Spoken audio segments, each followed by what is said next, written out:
Good morning 8th class. आज आपकी SST की क्लास है जिसमें कि हम आपके ज्योग्राफी को आज स्टार्ट करेंगे। ठीक है, आपके सिविक्स का लेसन जो है वो ख़त्म हो गया है।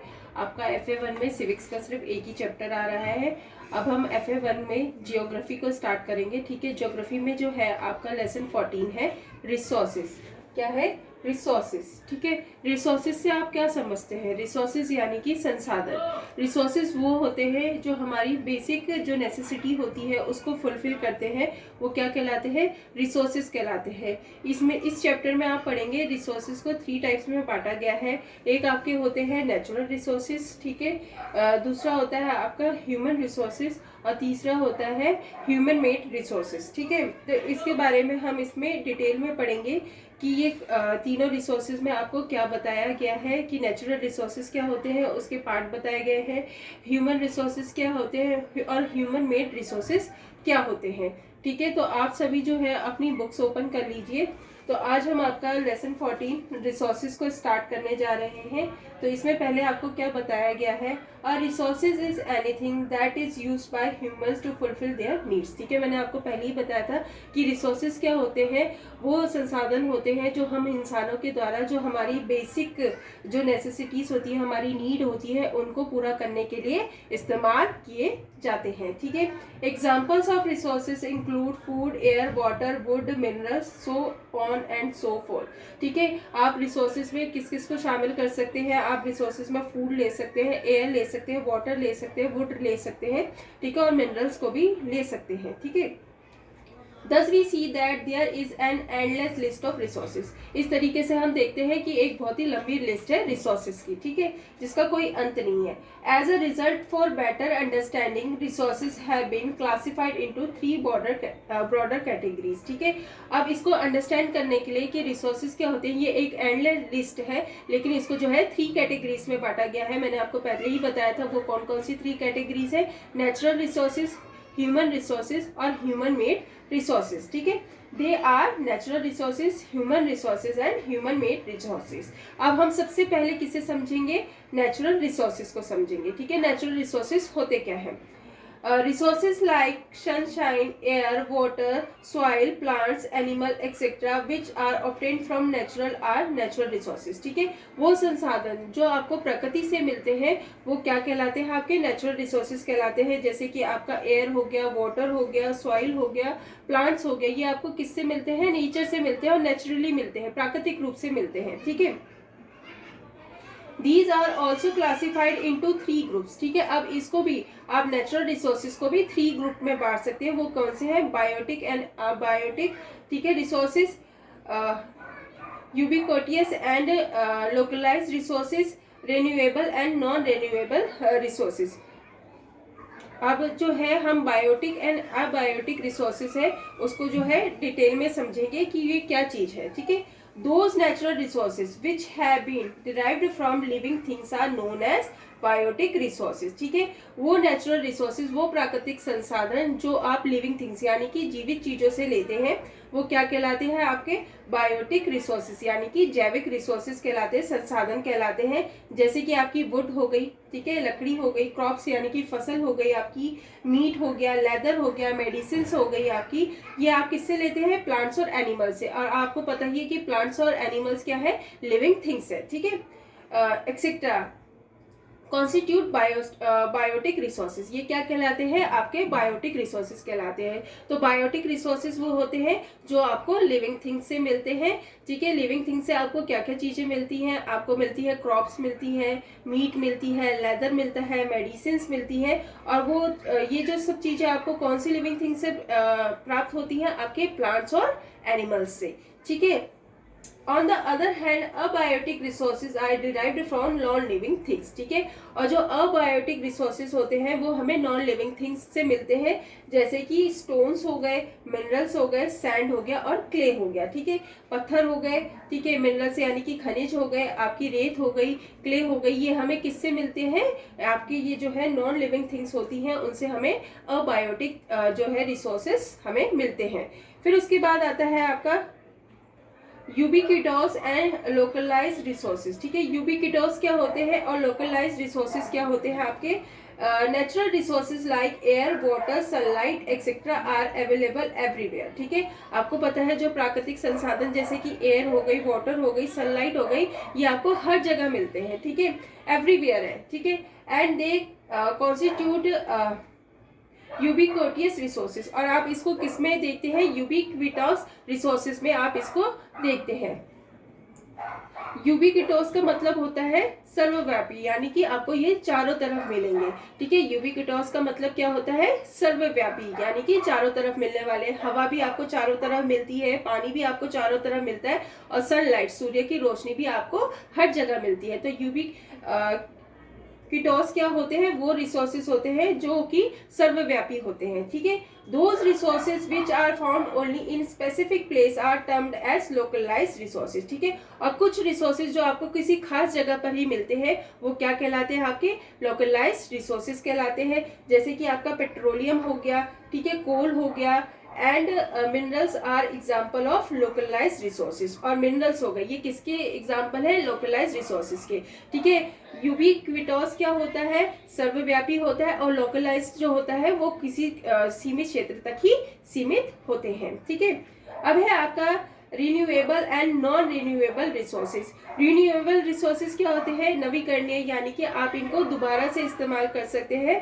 ठीक है, अब इसको हम डिटेल में पढ़ेंगे। Natural resources like solar energy, air and water which get regenerated after use in a relatively short period of a time are refer to the renewable resources. ठीक है, वो नेचुरल रिसोर्सेज जैसे कि आपकी सोलर एनर्जी हो गई, water हो गया, एयर हो गया, इनको आप दोबारा से रीजनरेट कर सकते हैं थोड़े से समय में ही। ठीक है, तो ये आपका क्या कहलाते हैं? रिन्यूएबल रिसोर्सेज, यानी कि नवीकरणीय संसाधन ये कहलाते हैं। ठीक है, फिर उसके बाद आता है आपका plants, animals and human beings are also example of renewable resources. ठीक है, रिन्यूएबल रिसोर्सेज यानी कि नवीकरणीय संसाधनों में आप किनको शामिल कर सकते हैं? प्लांट्स यानी कि पौधों को, एनिमल्स यानी कि जानवर, और ह्यूमंस यानी कि मनुष्यों को। ठीक है, On the other hand, non-renewable resources include resources like coal, petroleum, natural gases, etc. और जो है नॉन रिन्यूएबल रिसोर्सेज में क्या आते हैं? आपके आते हैं इसमें कोल हो गया, पेट्रोलियम हो गया, और नेचुरल गैसेस हो गया। ठीक है, these resources take millions of years to regenerate and thus they are limited and should be carefully and judiciously used. ठीक है, अब क्या होता है कि ये जो होते हैं बहुत मिलियंस ऑफ ईयर्स लगा के ये बनते हैं। ठीक है, और इसी कारण से हमें ये सीमित होते हैं, इसी कारण से हमें इन्हें बहुत ही केयरफुली और विवेकपूर्ण तरीके से इनको इस्तेमाल करना चाहिए। ठीक है, तो अब आपको रिन्यूएबल और नॉन रिन्यूएबल रिसोर्सेज समझ में आ गए होंगे। रिन्यूएबल रिसोर्सेज यानी कि नवीकरणीय संसाधन वो होते हैं जैसे कि आपकी एयर हो गई, ठीक है, सोलर एनर्जी हो गई, वाटर हो गया, इनको आप रीजनरेट कर सकते हैं थोड़े से शॉर्ट टाइम पीरियड के अंदर। ठीक है, और इसके अंदर आप ह्यूमंस, प्लांट्स और एनिमल्स को भी शामिल कर सकते हैं। और नॉन रिन्यूएबल रिसोर्सेज वो होते हैं जिनको बनाने में मिलियंस ऑफ ईयर्स लग जाते हैं। ठीक है, और ये बहुत सीमित होते हैं, जैसे आपका कोल हो गया, पेट्रोलियम हो गया, इनको मिलियंस ऑफ ईयर्स लगते हैं बनने में। इसी कारण से हमें इनको क्या है, बहुत ही सोच समझकर और विवेकपूर्ण तरीके से इनका इस्तेमाल करना चाहिए। फिर है आपका एक्चुअल एंड पोटेंशियल रिसोर्सेज। ठीक है, एक्चुअल और पोटेंशियल रिसोर्सेज क्या होते हैं आपके? those resources which can be used at present are known as actual resources। ठीक है, वो संसाधन जिनको हम अभी प्रेजेंट में इस्तेमाल कर रहे हैं, वर्तमान में इस्तेमाल कर रहे हैं, वो क्या कहलाते हैं? आपके एक्चुअल रिसोर्सेज कहलाते हैं। ठीक है, दो quantity and location of these resources are thus known and human also have the technical know how to exploit and use these resources। ठीक है, अब ये आपको पता होता है कि इनकी ये कितनी क्वांटिटी में है, ये कौन से लोकेशन पे है, इन रिसोर्सेज को आप जानते हैं, और ह्यूमंस के पास वो टेक्नोलॉजी होती है कि इसको एक्सप्लॉइट कर सके और इनका इस्तेमाल कर सके। Such resources include the mineral deposits at the Chota Nagpur plateau. ठीक है, अब इसमें आप किसको शामिल कर सकते हैं? एक्चुअल रिसोर्सेज में आप शामिल कर सकते हैं मिनरल्स डिपॉजिट्स को, जो कि छोटा नागपुर के पठार में पाए जाते हैं। ठीक है, On the other hand, potential resources are those which cannot be used at present due to lack of knowledge or technology.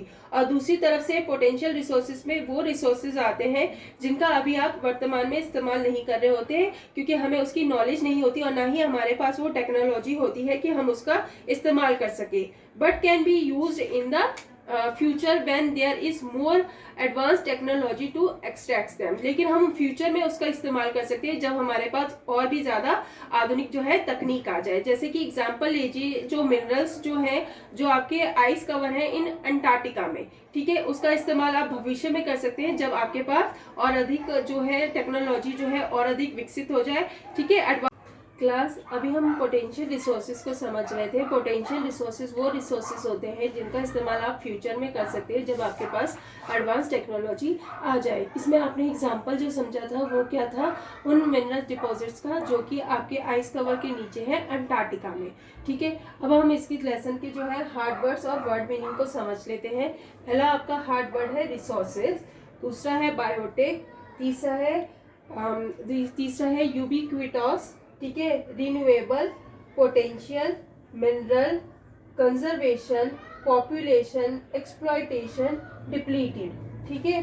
अब इसके वर्ड मीनिंग है। वर्ड मीनिंग में रिसोर्सेज का मीनिंग होता है संसाधन, अबायोटिक होता है अजैविक, लोकलाइज मतलब स्थानीकृत, रिन्यूएबल मतलब नवीकरणीय, मिनरल यानी कि खनिज, कंजर्वेशन यानी कि संरक्षण, पॉपुलेशन आबादी, एक्सप्लॉयटेशन मतलब होता है शोषण, डिप्लीटेड मतलब होता है खाली, और होता है आपका एग्जॉशन मतलब क्या होता है समापन, ठीक है। इसी के साथ 8th क्लास आपने जो है रिसोर्सेज के अंदर नेचुरल रिसोर्सेज को समझा, ठीक है। नेचुरल रिसोर्सेज वो होते हैं जो आपको नेचुरली मिल जाते हैं, जैसे कि एयर हो गया, वाटर हो गया, सॉइल हो गया। फिर नेचुरल रिसोर्सेज के पार्ट को समझा जिसमें कि आपके बायोटिक अबायोटिक रिसोर्सेज थे।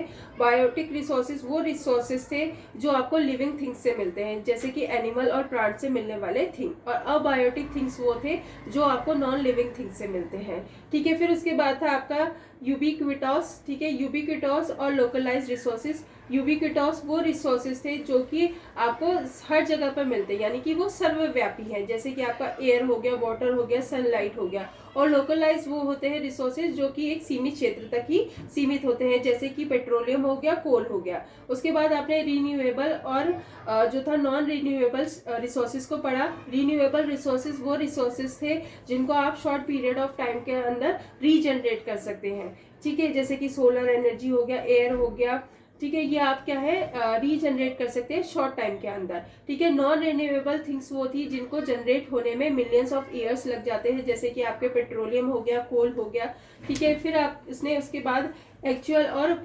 पोटेंशियल रिसोर्सेज को पढ़ा था। एक्चुअल रिसोर्सेज वो रिसोर्सेज थे जिनका इस्तेमाल आप वर्तमान समय में करते हैं, आपके पास वो टेक्नोलॉजी है और आपको पता है कि वो संसाधन कहाँ पर है और उसको कैसे एक्सप्लॉइट करना है, ठीक है। और जो है आपका पोटेंशियल रिसोर्सेज वो होते हैं जिनका इस्तेमाल आप भविष्य में करते हैं, क्योंकि अभी आपके पास इतनी एडवांस टेक्नोलॉजी नहीं होती कि ताकि वो उनका आप इस्तेमाल कर सके। इसका एग्जाम्पल जो था अंटार्कटिका के आइस कवर के नीचे जो मिनरल डिपॉजिट है वो थे, ठीक है। इसी के साथ आपका जो ये चैप्टर है यहीं तक हम पढ़ेंगे। आगे हम ह्यूमन और ह्यूमन मेड रिसोर्सेज को समझेंगे।